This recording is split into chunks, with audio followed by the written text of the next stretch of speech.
After watching a couple of seconds of my video back, I realized that my head is like right at the top of the frame and I record on my phone so I can't see myself. So sorry about that. I did not want to take the time to re-record this video. So I mean, you can see the books, my head's not completely chopped off, but anyway, I just wanted to give you guys a little, video advisory. I don't know.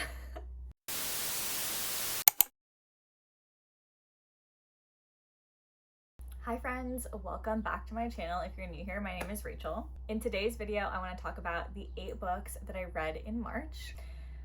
I was in the worst reading slump in February and I just was not finding great books, but then I read, and I will start this video with this book, but I read Lovely War by Julie Berry, and oh my gosh, this book was absolutely amazing. I listened and read it physically, so I did like an immersive read with this one.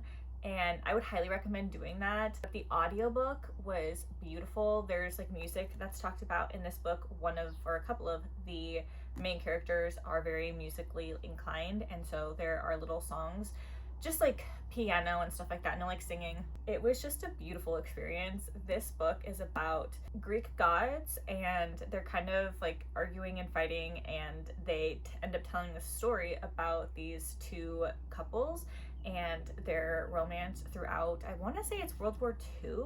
I could be wrong. I don't remember now. I read this towards the beginning of March. It was absolutely amazing. I gave it 4.5 stars or 4.75 stars. I didn't love the Greek gods aspect. I thought it was interesting and I didn't hate it by any means, but I just didn't love it. And so I felt like that kind of brought it down a little bit for me. It is a YA novel, just so you're aware. I don't think that that diminishes the book in any way, shape, or form, but just so you're aware that it is in fact a YA novel. This book was absolutely fantastic. It made me cry multiple times on and off throughout the story. It was just amazing. It was beautiful, and I would highly recommend you read it. The next book, unfortunately, was not my favorite, and that was Call Me By Your Name. So I read this book because one of my friends is not a reader by any means, and he decided that he wanted to read this book after watching the movie. He loved it, and my other friend and I, who are readers, were like, oh yeah, like we'll read this book with you so we can talk about it and have a book club and whatever, right? So I read it, she read it. We didn't love it. But after talking to my nail person, actually, who has read and watched the movie and hearing their perspective on the story, I haven't quite gotten around to talking to my friend about it because he hasn't finished it yet. But after talking to my nail person and hearing from somebody who's within the LGBTQ+ community and how they related to the novel and to the characters and their perspective on everything, I could definitely see how this book is impactful to people in that community. I didn't like it because there is an age gap romance, and I just felt like the person that was older was taking advantage of the person who was younger, and that is part of the story, and I think that that's why the story is so controversial. But for me personally, it was a little bit difficult for me to get into the story, and there was too much negativity in the space of their relationship. Like, it was a very toxic relationship, and I didn't enjoy reading about a relationship like that. It's just, that's the book, is this toxic relationship, and in the end I struggle to see like the outcome being positive. And so I don't know, it wasn't for me. But again, hearing from somebody else's perspective, I could definitely see how this book could be impactful in a positive way to someone else. The next one is Jade City by Fonda. Now, I know that this book is extremely loved. This entire series I know is extremely loved, and I was so looking forward to reading this book, and I did a buddy read kind of sort of with Nita from Stories with Nita, and I did not enjoy it. I did not connect to the characters. I did not care about the characters, and that I think was its downfall. I think that, maybe perhaps in the future I will continue on to book 2. I do have it on my Kobo, so if I want to read it, I can. But I just, right now in this particular time and space, I don't think that I will be continuing with that series. The next book is Breath of the Dragon by Shannon Lee and Fonda Lee. So again, Fonda Lee, who wrote Jade City, co-wrote this with Bruce Lee's daughter, Shannon Lee, which I thought was absolutely crazy when I saw this book, and I picked it up and I did like it. I enjoyed it. I gave it 3 stars. It was fun. in a way, like the fight scenes were really intricately written. They talked about a lot of different fighting techniques in this book, and so I really liked that. And I think that if you liked The Sword of Kaigen, or if you're wanting to read The Sword of Kaigen but you feel like maybe you're not quite there yet, this is like a baby version of The Sword of Kaigen. It's different than The Sword of Kaigen. It's not like copy and paste whatsoever, but it has a lot of the same themes of culture and family and politics that The Sword of Kaigen had. And just like in The Sword of Kaigen, there are a lot of fight scenes that are very well written, and I feel like you can really imagine everything in your head that's happening. Again, I think partly because Shannon Lee, you know, I'm sure grew up with her father and seeing all these things and probably learning about all these different fighting techniques and things like that. I did enjoy this book and I would recommend this book. It just wasn't like my absolute favorite. And I think that this month that was kind of the theme. I had a lot of 3-star reads. Again, this one was 3 stars and I did enjoy it and I would recommend it. The next one was Emily Wilder's Encyclopedia of Faeries by Heather, Follett or Fawcett. I don't know if that's an L or a C. Anyway, this one was good and I would recommend it, especially if you've been really thinking about reading it. I would say go for it. Right, sorry about the lighting change. Now we're like in very much mood lighting. My family is outside right now, so they're making noise, so I wanted to close the door. Anyway, back to Emily Wilder's Encyclopedia of Faeries. Now, like I said, it's not like this grand fantasy novel. It's definitely more scholarly.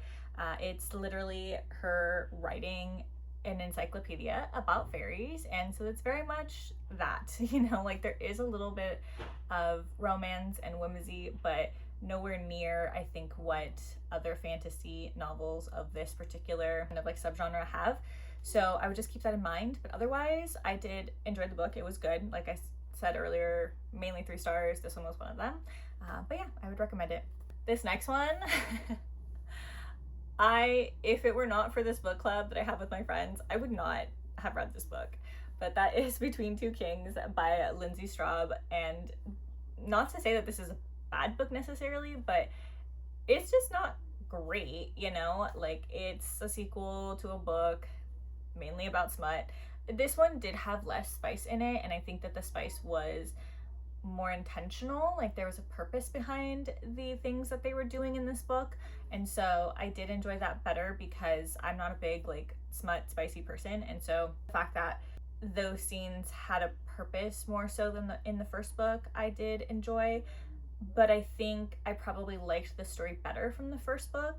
This one was just, you know, a continuation of the first one, and I hate saying this, but this book actually made me cry at the end. It was just, there's just some stuff, obviously I don't want to give spoilers because it's the second book in the series and it was literally at the end, but there are just some things that happen and it really puts into perspective for you the characters and who they are that you don't really get throughout the rest of the story. So I did enjoy that aspect of it.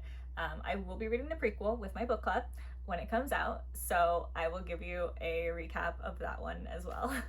The next book is The Saturday Night Ghost Club by Craig Davidson. Now, this was one of those $5 books at Barnes & Noble, like when you go to the cafe and you can get a book for $5 if you buy something. This was one of those, like, I don't know, 2 years ago or something like that. So that's why I picked it up, and it did sound interesting. It's very like 80s vibes, you know, bicycles, like kids during summer. It's literally told during the summer. It was interesting. Up until the end, I was not convinced I was gonna like this book. And then at the end, I was like, oh, it's all coming together. It all makes sense. Like, the story was just kind of, again, this 80s story about this kid and during his summer with his uncle and his friend and like, you know, them living their lives and like slightly coming of age and stuff like that. And I was like, it's not a bad book. It's just kind of like, where's this going? And then the end came and I was like, oh, I get it now. I see where you were going with all of this. And it was literally just set up to make you cry, basically. I did end up shedding a couple of tears at the end of this book. And, you know, I feel like I cry a lot during books. I don't cry a lot in my regular day-to-day life, but when I read, I definitely cry a lot more than I normally do.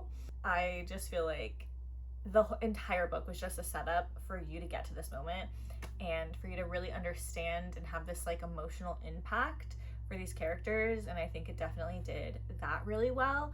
I do wish that the rest of the story, though, leading up to that moment had a little bit more oomph behind it, but in general, I did enjoy it, and if you're interested in reading it, I definitely would, especially if you're looking for a book that, like I said, has those 90s summer coming of age vibes. We're gonna end on a semi-high note. This is the Unselected Journals of Emma M. Lyon, Volume 2. The first one, I'm pretty positive I gave like 4.5 stars to. This one I gave 3.75 stars to. I enjoyed it. I liked it. I did not think it was as good as the first one. However, I did listen to it on audio, and I feel like that almost kind of took away from the whimsy and magic of Emma M. Lyon. I don't know if I will listen to the rest of them on audio. I have a feeling I might not. They're quick audio reads, especially because I listen to my audiobooks on 2 times speed, and so literally it took me like 2 hours, if that, to listen to this.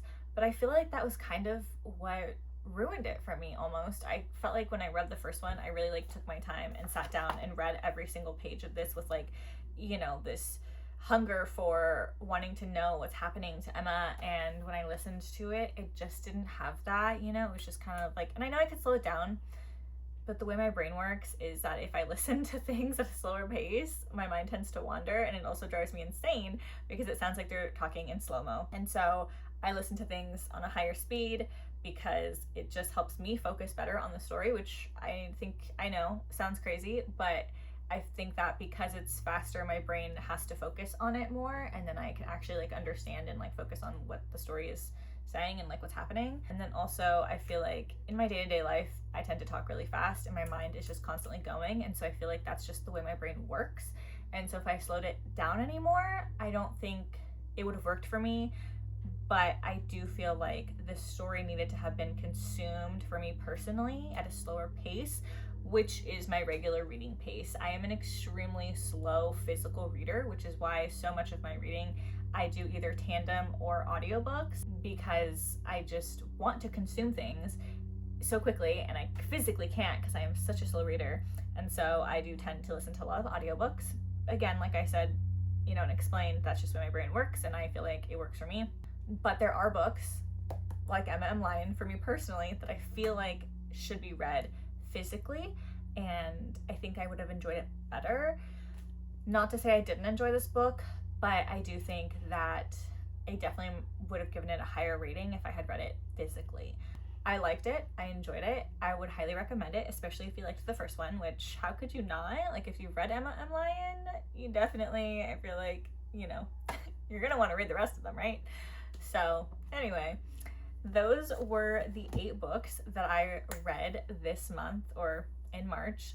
I am super excited to be out of my terrible reading slump. That was horrible and I absolutely hated it, and I'm glad to be out of it now. But anyway, I hope you guys enjoyed this video.